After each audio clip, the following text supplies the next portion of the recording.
Welcome to the KidMin podcast with Dr. Val and Dr. Virginia, where we talk about everything KidMin and pull back the curtain on some of the surprises and challenges in children's ministry that nobody prepares you for.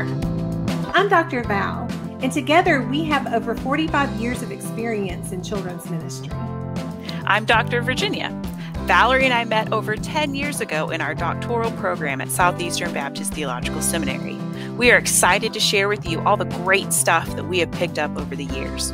We want to minister to you, the children's minister. Welcome, friends. Thank you so much for joining us today. We are so excited that you have taken time to be with us. Dr. Virginia, are you doing okay today? I'm doing well, which is good, especially in light of our topic for today. Yes. We are going to be talking about health and first aid. And so it's one of those, again, kind of administrative topics that we hate to have to think about because there's so much to it and so many little details. Yes. But it also is something that's incredibly important for us to make sure that we have in place. So what we thought we would just do today is talk about some of the things that we have both over the years put in place to help with the health of the kids that come to our ministry, but also to help prepare for any emergencies that might happen or things that might happen along the way, because we want to make sure that we are prepared because things can happen so quickly and so unexpectedly. And the better you have a handle on how you respond in an emergency, the better it will be for your families and for your kids and for your leaders. And so we're just going to kind of jump into the topic. The very first thing on our list of things to talk about is having an illness policy. And I know that sounds kind of strange, but one of the things that I always made sure that I had in our handbook that we gave to parents that talked about our ministry. And if you don't have one of those, that's something really important to have, something that kind of goes over your guidelines and the things that your parents need to know about your ministry, about your building. And so one of the things that I always made sure to include in that would be just reminders of if your child has had a fever in the last 24 hours, then they need to be home. They can't come, to church. And medicines don't count. Tylenol, ibuprofen, don't count. Right. A medicine-free temperature reading. Yes. Of not having a fever within the last 24 hours, not having thrown up in the last 24 hours. Those kinds of basic things to remind a parent, I know how much they want to come to church and I know how much they want to be there. But especially with the last couple of years that we've had, it's incredibly important that we try to keep our families as safe as possible and to keep illness away from our classrooms if at all possible. And I know that there are some times that kids can leave home and seem perfectly fine. And once they get to church, then they are sick. But having those policies in place so the parents know that you're asking them to make sure that they don't have a fever or haven't been sick in the last 24 hours before they come to church. And then also letting them know that if your child is sick when they are at church, if we find that they have a fever, if we find that they are throwing up, if they are coughing excessively, if there is a lot of congestion, if there's those kind of things that make us feel like they might have something that could be contagious, that we are going to have to move them to another location away from the kids and that we're going to contact you to come pick them up. Because we really can't have them in the classroom with other kids if they have a stomach bug or if they have the flu or if they have, a very bad, cold with a fever, those kinds of things. And to also speak more broadly about our illness policy within a handbook, there are lots of different places where you can get resources for either a whole handbook or putting together a handbook, your liability insurance company. I got one recently, like a free one from Ministry Spark. I believe Lifeway has a free one. We do. There are lots of different places where you can get sort of a foundational document that you can edit for your handbook. You don't want to just, erase Lifeway and then put your church name on there. No, you don't, so because your church may have different policies than what build it out might to be your recommended. needs. Yes. Absolutely. But you don't have to start from scratch. You really don't. And I always say, don't reinvent the wheel. You just, if you can talk with another ministry in your area, if you can talk with a friend too. Sometimes people were always very willing to send me a Word document with their handbook in it so that I could go through and actually use it sort of as a baseline for that. And so it's just incredibly important that you have something that you can hand to parents to say, these are our policies. These are the things that you need to know if your kids are going to be coming here on a weekly basis. And so that's an illness policy is really important. And your volunteers as well, so that they respond appropriately and know what to do when little Jimmy throws up in class, or know what to do when they suspect that Susie has a fever, that sort of thing as well. So they respond correctly within the classroom. Well, and then that's something that you really need to have together, which you don't even want to really think about, but having a kit for when kids are sick, having the little, powder stuff that you can put on the floor for you to clean up, and to have, wipes and paper towels and those kind of things set and ready in a little bag or a box or something that you have there on the floor with the rest of your classroom, so that it's an easy, cleanup for you to be able to help teachers to do that, because they also have the rest of the kids in the classroom that they're having to work with. So they're going to need help with that. And so having those items available very easily for a hall director or for yourself to be able to grab and to bring in there to be able to do a cleanup is like incredibly important to do. So something else that we always kind of made sure we had was a nurse or a doctor available during each service at our church. And I know that this is not always possible to do, but it was something that we found super helpful, was to just kind of be aware of nurses and doctors that were in, and we did this as a church. We didn't do this just for the children's ministry, but as a church, we were aware of the nurses and doctors in our ministry.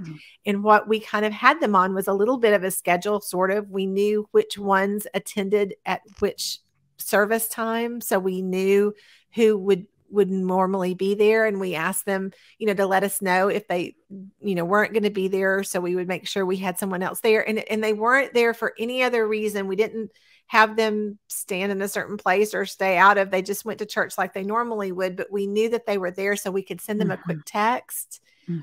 If something happened, if we had an emergency, and obviously if a child was very sick, we would contact the parents immediately. But sometimes we would have the nurse or doctor just come by just to take a look, just to say, oh yeah, Tommy might need to have that checked. You might, need to take Tommy to the emergency room. They might, they fell off the monkey bars. That arm might be broken, just to have that medical opinion to help with the parents to be able to kind of say, yes, I think that is actually chicken pox and not just a rash, or, that kind of thing. Just to have a medical person to just be able to say those kinds of things, not to do anything necessarily. We did always make sure we had people that were available that were CPR trained, so that we did have that as a church, not just for the preschool and children's area, but we did have that for the church. And so those nurses and doctors were helpful for that, because a lot of times they already had that training. They were up on their CPR training and knew what to do. But again, they're not there to do anything other than just to help us make medical decisions if we were in that situation where we were trying to figure out, is this something what's that the needs next to step? Be concerned? Or what we need to do. And so that was why that was important for us. Wow. And I keep a running list of all the nurses that I know of in our church. So anytime I find out someone's a nurse, I add them to the list. And so there are certain times and certain events where I actually intentionally want to have a nurse, like for VBS. I always want to have a nurse every day on campus, because I say we don't want VBS to be the place where you discover that you're allergic to the purple glue sticks or whatever. And then even if there was a camp nurse, I would always take a nurse from our church group. I would try to recruit a nurse to come with our church group as well. For the fall festival, for any Easter events, for any of our large family events too, we always ask for a nurse or a doctor just there, just in case. And again, not for them to actually do anything medical, but just to be there in case there's an emergency. Because you do never know when a child's going to fall off of a monkey bar or get hit in the head with a block, or, those little things that you think are not a big deal can sometimes become a big deal. And it seemed like it never failed. I've been in Christian education for a very long time. And it almost never failed that if I thought a child didn't break their arm, it was broken. Yes. And if I thought a child did break their arm, yes. it was just a sprain. So Yes. you have these senses of like going, oh gosh, I really didn't think that was anything big. And then you find out that something's actually broken. Yes. And so it's those, those kinds of accidents can happen. And I think actually I have this farther down on our list, but since we're talking about that, having an accident form is really important for you to have for your ministry as well. And basically what an accident form is for the leader in the classroom where the accident happened would actually fill out a form saying exactly what happened. Tommy was on the monkey bars, he fell down, he, hurt his wrist on the ground when he landed. There were 2 of us present, at the time, we got ice, we called Tommy's mom. We asked the nurse to look at Tommy, and then, she took Tommy home, that kind of thing, so that you have it actually in writing by the people who were present, just so you can have that for your records in case for any reason something comes back. It's just nice to have that kind of little form to be able to fill out. Nothing, too difficult, but just so that you have the information down when something happens. Absolutely. And usually just needed that for, like I said, playground accidents, or if a child gets bitten by another child or hit in the head with a block, or, those are the kinds of things that you want to make sure you have down, what happened. So, yeah. All right. What's next? First aid kits. And first aid kits are not as complicated as we think they are. No. Because honestly, you don't want a lot in your first aid kit. Right. That's one of the things that I think we don't always think about. We don't want to administer medication or any kind of ointment or any kind of anything with the kids, because we never know who might have an allergy or who might not have an allergy. But one of the things for the first aid kit that I found over the years to be handy is to have Band-Aids, both kinds, the latex-free Band-Aids and regular Band-Aids in it, disposable gloves, so that if a child does get cut or bleeds, you have the disposable gloves to be able to use when you're just cleaning it with soap and water and putting the Band-Aid on it. Having some gauze available in case it's something that's bleeding a little bit more. Sometimes, kids will bleed a lot more than what the actual accident is. But it's just nice to kind of have that to hold on there sometimes beforehand.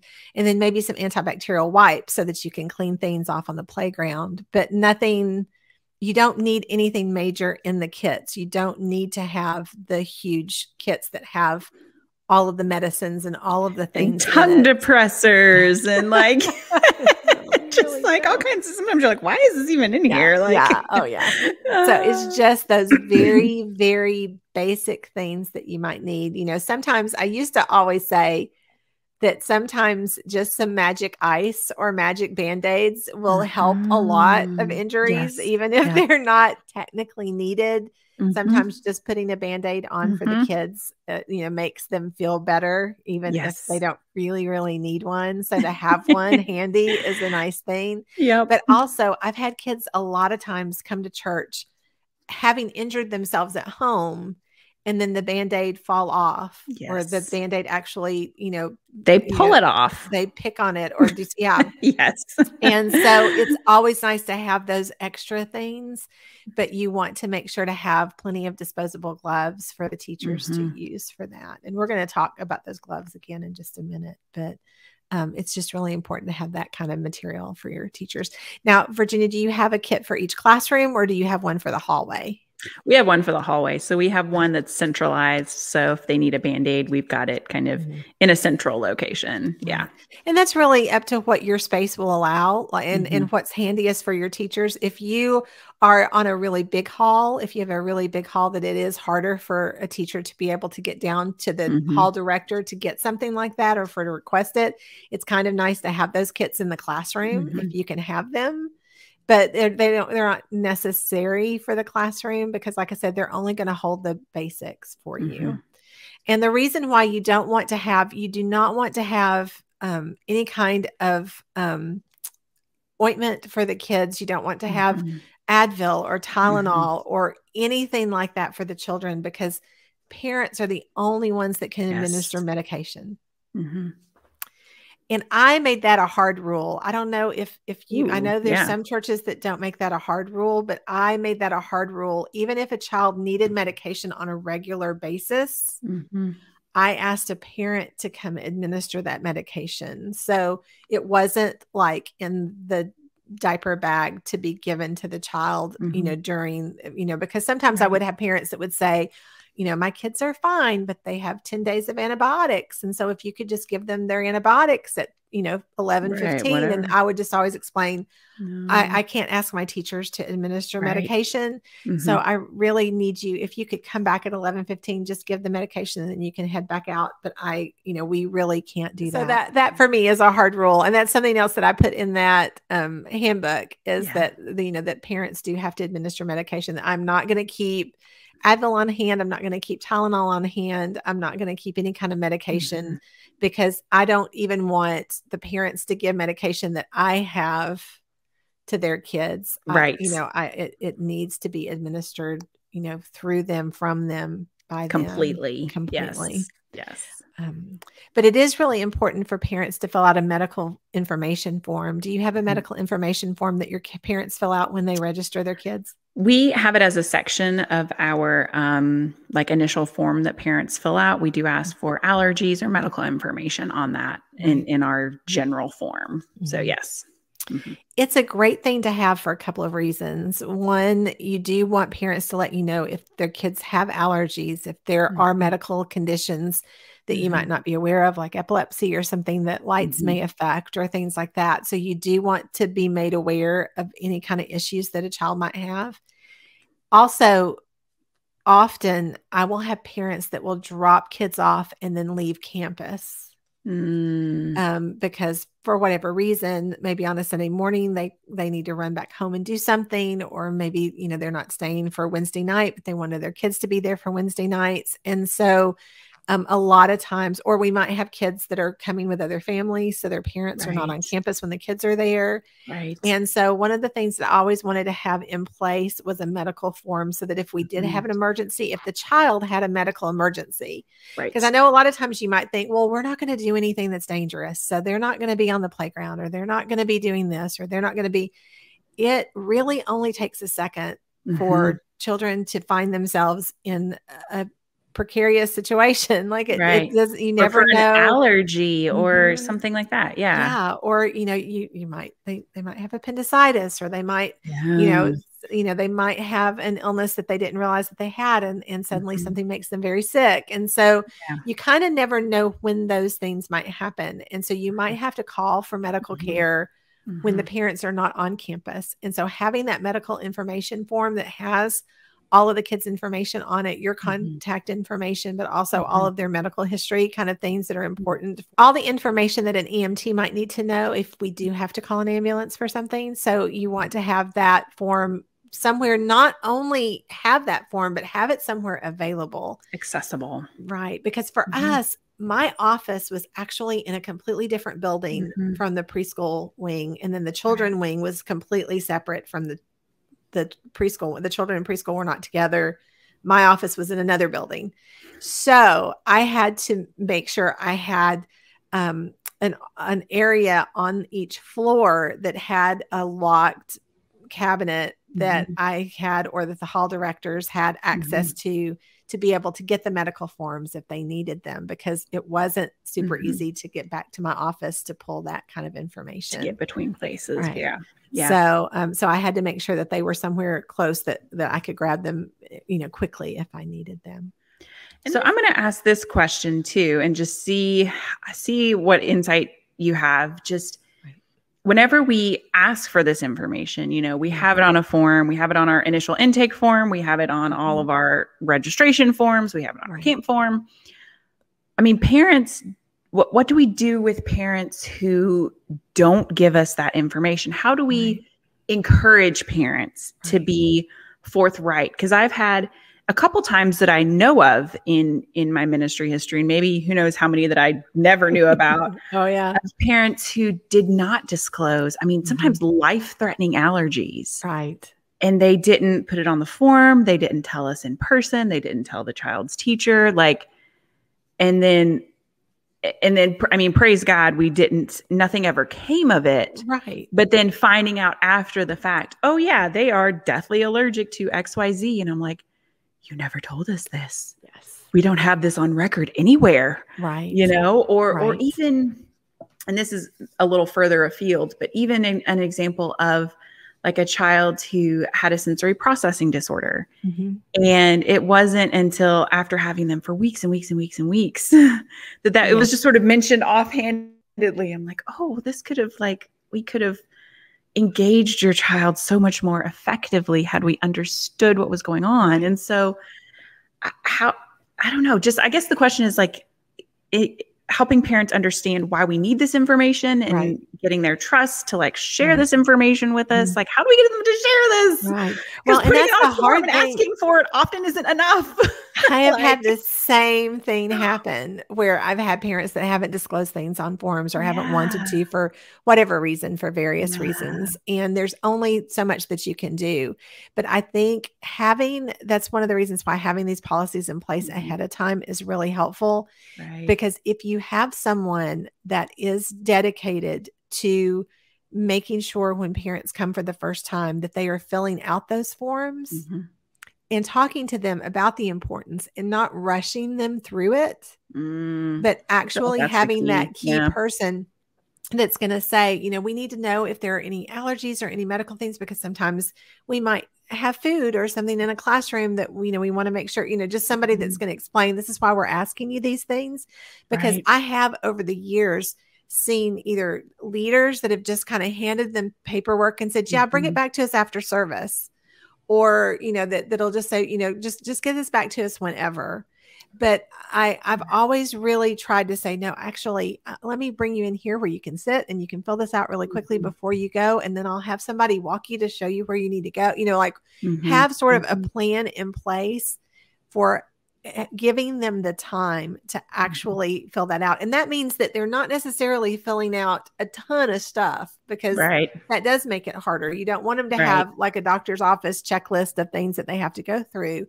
But if you can have that initial form that just has their name, their address, contact information, and then medical, like just to have that one sheet. And even if there's more things that you need from them later, that's the information you could give to them and say, just bring this back, after service or whatever.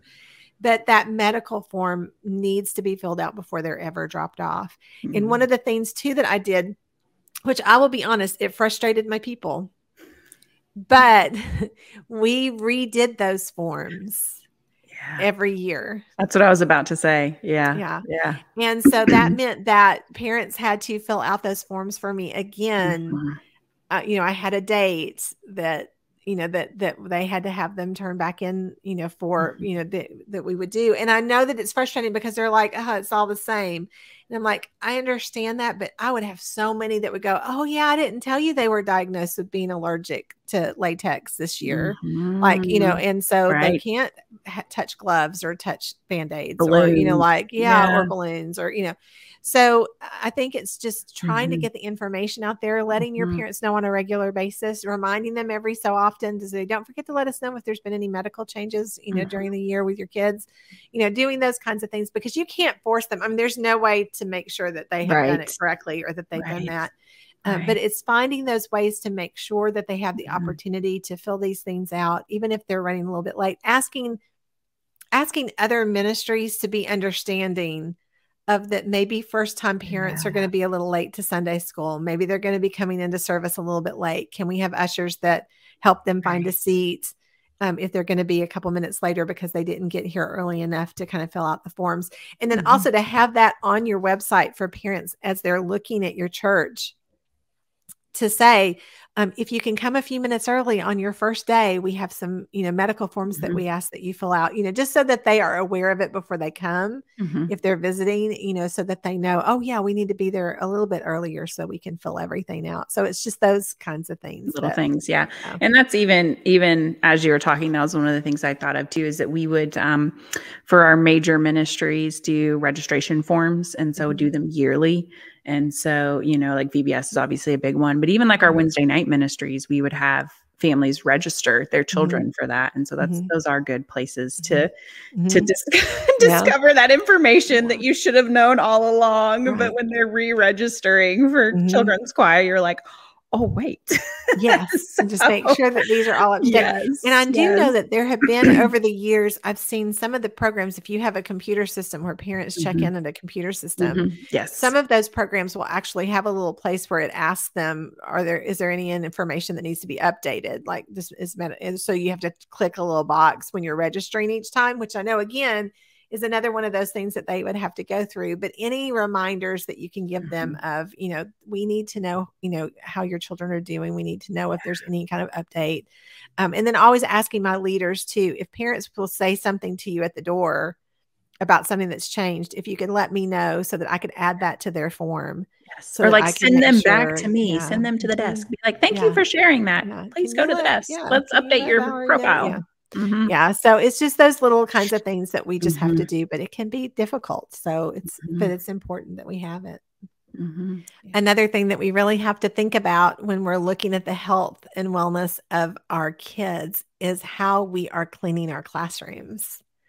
And again, I know that this is just another thing to be on a checklist, but it's really important, especially during cold and flu season, but pretty much all year long, really, for you to make sure that your equipment, your tables and your chairs and all of the resources, all of your manipulatives, the toys that are in your classroom, that those are cleaned on a regular basis. And that they're cleaned really well. And so that way that you don't have issues of these items passing things from one child to another.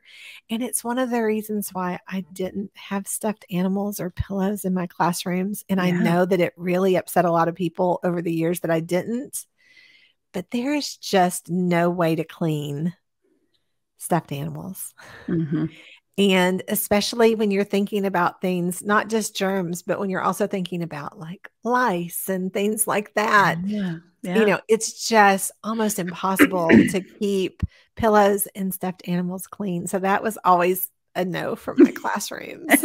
We want to make sure that we're cleaning and disinfecting bathrooms, that the diapering areas where the kids are having their diapers changed are very clean. You want to think about the supplies that are needed for changing diapers and actually have a diaper changing procedure that you help your teachers learn. And so I know for me, for the diaper changing area, we would make sure we had an area in the classroom that was just for that. We would have disposable gloves. We would have some extra diapers just in case we needed extra diapers. I did my best to always use the diaper from the parents, from the diaper bag, use the wipes from the diaper bag. Because again, you don't know what kinds of allergies that a child might have. And so you want to be very mindful for that. So I tried to use their diapers. I tried to use their wipes.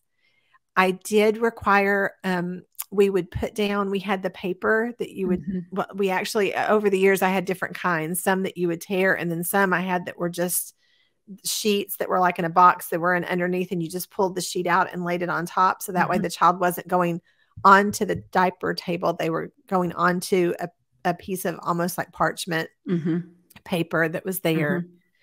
And I would kind of always had training for those teachers to kind of show them how we diaper, how we clean. And then I had this way that I did it where I would take the diaper and close it all the way up. And then I would hold it in my hand and I would take the glove off so that the glove went around the diaper. And then I would put the diaper in the other hand and then I would take that glove. So that way you had the diaper and then it was covered with two gloves. I like that. We've got separate little bags that we put them in, but I like this glove thing. Yeah. I never wanted to touch the diaper with my hands. And so that way the glove covered it. And then I wrapped it in the parchment paper and tossed it so that everything was, then we would wipe down the area. I would go wash my hands. I would get the next child. I would have the paper out, and then I would do it again. Because we always wanted to, this was one of the things that I have this rule that I wanted children to go home with clean diaper. Yes. So the very last few minutes, whenever the worship service would go to the altar call kind of time, I would have the hall directors go by and let the classrooms know so that they could check diapers before parents came to pick them up, because I never wanted, because I remembered I would sometimes go home with our daughter back before I went into ministry when she was an infant, obviously. And literally her diaper would be so soaking wet that I knew nobody had changed it for the whole 2 hours we were there. Like I knew, because it was just too, I mean, it was that soaked through into her clothes kind of wet. And so going into ministry, my brain was always, I want parents to know how much I care about their kids, that I'm going to make sure we're checking diapers, before they go home, to make sure that they are in a clean diaper, that they're dry, that they are comfortable, that they're not, uncomfortable. And so, but that was sort of the way. And this was the argument that I would always have from leaders. They would say, I don't need gloves because I don't care to touch it. That's fine with me. And I would say, I'm actually asking you to wear gloves, not just to protect yourself, but I also don't want anything from your hands transferring onto the child. So if you change one diaper and you're touching one diaper, and then you go immediately and touch the clean diaper that's going on the next child, you could have transfer on your hands from one to the other. And so that's why my glove rule was so very important for me, was to make sure that we tried our best not to have any kind of transfer, if that makes sense. Absolutely. Yeah. And also, I just felt like it was really important to not use ointment or powder that the teacher provided. So I didn't even have any in the classroom. Right. Like I just made sure that we didn't have any. If there was any powder or ointment that was used, it was from the diaper bag because the parents had requested it. So I just wanted to make sure that, again, no allergies, nothing like that. So another emergency thing you need to make sure that you have available for your teachers to know would be your procedures for a fire, for a tornado, for an earthquake, and for lockdown. And I think we've talked about this before in another safety and security episode, but I just wanted to kind of mention it again, just to remind you that things happen when we don't expect them to happen. Right. And it really is very hard. We had a fire one time in a building during a time when I had kids in classrooms. And when smoke starts to fill a hallway, there's a lot of panic and a lot of things that can happen. And so knowing procedures, knowing where to go, knowing which way to go, because you have to make these decisions really quickly. You have to move things very fast. And so knowing these things ahead of time are incredibly important. Knowing where, the parents are going to meet you outside the building, knowing where the teachers are going to take each child, knowing how to count your children to make sure that everybody is there, those kinds of things that you have to try to, be prepared for and know what to do during. So it's really important that you have those policies. Because an emergency is not the time to figure out the best route out of the building. You have to have that figured out ahead of time. It's not the best time to figure out where you're going to meet up with parents. And so, yeah. And that's why making sure that your fire extinguishers are working and that they have been checked properly, that those dates are correct, because I've done a lot of safety and security walkthroughs for churches, and I always stop and check their fire extinguishers to see what the date is on them. And 9 times out of 10, it was years out of date, because if you don't have a school in your building, a lot of fire departments don't come and check churches on a regular basis. They're supposed to. And I always told children's ministers, you have to be prepared, because if there is another church fire in your county, in your city, the fire department is required to inspect everyone for, in the next few months or the next few weeks, according to, it's just every system is different, but they will come to check you even if they've never checked you before, they will come check you. And so if you don't have fire department coming on a regular basis every year to check your building, then your fire extinguishers might not be checked. And so you need to make sure that you can take them in and have them checked and refilled and done all the things so that they can be tagged and all of that kind of thing. So we would just have we just requested the fire department to come every year and check our building, knowing that if they come and check your building, they are going to check your entire building. Yes. And so there are things that they may ask you to fix. So you need to be prepared that you're going to, fix the things that they are going to ask you to fix.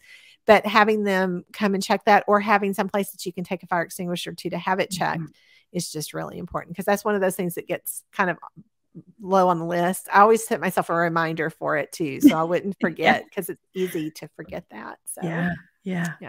Well, and in the one walkthrough that you did for me, our fire extinguishers were up to date, but that also was because we had a school on campus. Yes, so you didn't have to worry about that. Yeah, but I'm not most of the time, and most of the time, children's ministers say to me, "Oh, I didn't even think to check that." Because that's the thing. It's just like, I think I told my ball pit story on another episode too, where there was a church that had a ball pit in the middle of their building, and I asked them how they, how regularly did they clean it? And they had, in years, they had never done that. They'd never cleaned it. And it was really funny because it's this ginormous ball pit that's in the middle of their building. Right. But they just saw it every day. So it just became, it's just our ball pit. Like, they didn't even think about it when they saw it. And so for somebody to say, "Oh, how do you clean it?" They were kind of like, "Oh, it needs to be cleaned." And so, you have to really, like, sometimes we just see things so often, they just become it just second becomes nature. the background. It just is. And so we have to kind of go back and go, "Oh, wait a minute." So we want to make sure that those are checked. Another thing is that I always had go bags in the classroom, and I did that for especially churches where I had a playground, so that if the teachers did want to take the kids outside, that they had a bag of supplies to take with them. And along with that would be a first aid kit, and would have, wipes and paper towels and just, anything that they might need while they're outside. Because my goal was, I didn't want one teacher coming back inside to get something while the kids were on the playground with one teacher. I wanted the teachers to be able to stay outside together. And so I wanted to try to have anything in that I had little backpacks that were in each of the rooms, and it just had those kind of basic supplies in it, so that the teachers would have some things with them when they went outside: Band-Aids, Kleenexes, those kinds of things. And so, and anytime, for us anyway, our playground is right next to our building, but it's still a little separate. So anytime we have a group go out, we always send them with a walkie-talkie as well. So I say, that way, if you need me or we need you. Right. Oh yeah. Because, there have been some churches over the years that I've been in that, because of the way the buildings were set up, that you couldn't text. Kind of a hike. Yeah. Oh, that too. Our church is that way. It's like a self-service Bermuda Triangle. Sometimes it works, sometimes it doesn't. Sometimes it didn't. So we always felt safer to have, we kept one walkie-talkie at the desk, and then the hall director stayed with it, and then they gave it to whoever was going out to the playground or going outside, so that they would have that outside too. And I also made sure that each teacher had a list of the children in their class. And the way that I did this, the easiest way that I could find to do this, is that they had a class roll that they filled out. And I know that not every church has a class roll that they fill out. But I had a class roll that they filled out, and they would check off, because I would occasionally have parents that would skip registering at the desk and would just kind of drop and run, sneak in, kind of thing, especially with the older kids, because it's just sometimes a little harder. So I just had 2 pages that they would just very quickly check off the class roll. If there was somebody new, they would just add their name to the bottom of the list. They would give one to the hall director that would check in, because our hall directors would come and check the classrooms after about 10 minutes. After class started, just to make sure they didn't need anything, or to make sure everything was okay. They would give them the list of who they had, so that we had a copy of who was in the room, and then they kept the other one. And I just asked them to take that with them if they went out to the playground or if they went outside, and then that way they would have a list. And it was just literally a printed thing that I printed and put in each classroom. So that way the kids that came every week, it was already on there. They didn't have to fill out something every single week, but it just gave them a list of the kids that were in there. So the idea is just so that if there's an emergency out on the playground, you sometimes, if you have a large group, you might forget who you have, right. especially if you are volunteering for a Sunday and you don't normally have these kids and you don't know their names yet. Right. And so it was just always a handy thing for them to have. All right. I think our last thing is allergy alert signs. Do you use allergy alert signs? We do. Yes, we do. How do those work for you? I mean, it just depends. It was at Christmas time. We had a special event where we had a wide variety of snacks. And so I put allergy alert signs above each of our check-in stations, on every single door to the classroom, on our entryway and exit doors to the building. So I was very, very thorough. Otherwise, like if teachers are wanting to do something special in their room, they will just post it on their door. Right. But that was an example of a large event that encompassed the entire ministry, and I put them everywhere. So, yeah. I always made sure they were like a permanent part of the, like I would get one of those little clear plastic things to put there or something so that they were always there so they could slide in. And I would usually do a laminated one and have the write on wipe off marker and try to at least use it to go along with the theme for the month or for the quarter or whatever, however we wanted to make it work. But so that way they could mark and use and have it out. And I requested that they, even if there was nothing, to still have nothing, to say, nothing, none. Just because I wanted to make sure it became such a habit that way it was done each week. So it was just one of those check off list things that you do in, each week, and the hall directors would check for when they would walk around, at the beginning of the morning. But it was just that sense of wanting to make sure that the parents always knew. And again, I would ask teachers to specifically say, like, if they were doing something particular, we're playing with Play-Doh today, it's, just checking to make sure that, Tom, when Tommy's being dropped off, Tommy can play with Play-Doh, is that right? Something, just to have that verbal confirmation too, as well as having it marked. But I think it's just really important. And that's why so many hard conversations that I had to have with leaders that they couldn't bring snacks. And I know that they want to make the cookies and the cupcakes and they want to bring all the goodies. And I know that, and I'm so sorry that they couldn't, but we just had too many kids with allergies, peanut allergies and allergies to dye. And it was just, and dairy and and all that stuff sneaks in. It really does. But you're right. It really does kind of disappear. And so you have to be so vigilant to make sure that we're not having those kinds of things and that you have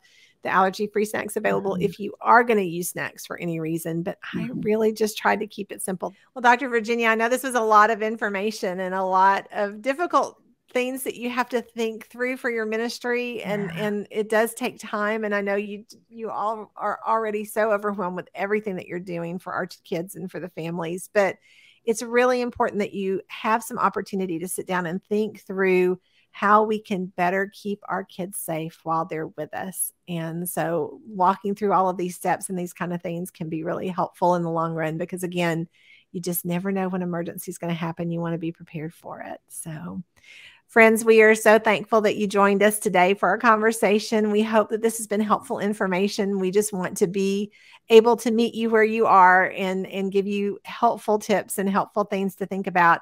If you have any questions, if there's anything that you would like for us to talk about on another episode, we would love to hear from you. So please like and subscribe and do all the things so that we can find ways that we can meet your needs. We appreciate you being with us, and we will talk to you again soon. Bye-bye.